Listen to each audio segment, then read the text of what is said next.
شايفين يا جماعه الحروق اللي في الوج ده؟ دي استحاله تطلع والله، يعني مش عايزه اقول لكم حتى بالسلكه بالصابون بتبقى معلمه وبتبوظ الوج وبتبهدل الدنيا. دلوقتي بالمستك وفوطه الاطباق من جرين واي هيطلع بكل سهوله.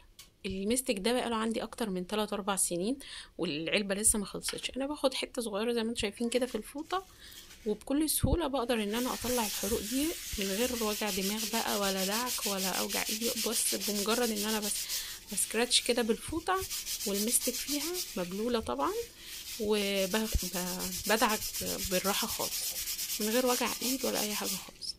بصوا، انا بس عشان مش عارفه امسك بالتليفون اهو.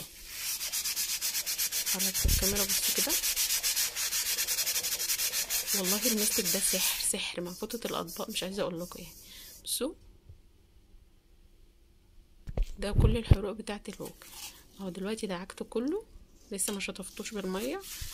بمسح من الناحيه الناعمه من الفوطه، مفيش اي حاجه، الحروق كلها اختفت. والله يا جماعه سحر سحر حلو جدا. يعني اللي ما استخدمش المستك وفوطة الاطباق ده فايته كتير، بالذات في موضوع الحروق بتاع الحلل والوجه بالذات. دلوقتي بعد ما شطفته زي الفل مفيش اي حاجه. انا اشوفه بفوطة الامتصاص من جرين واي. واو، ولا اكن في اي حاجه. تحفه جدا، لازم تجربوه.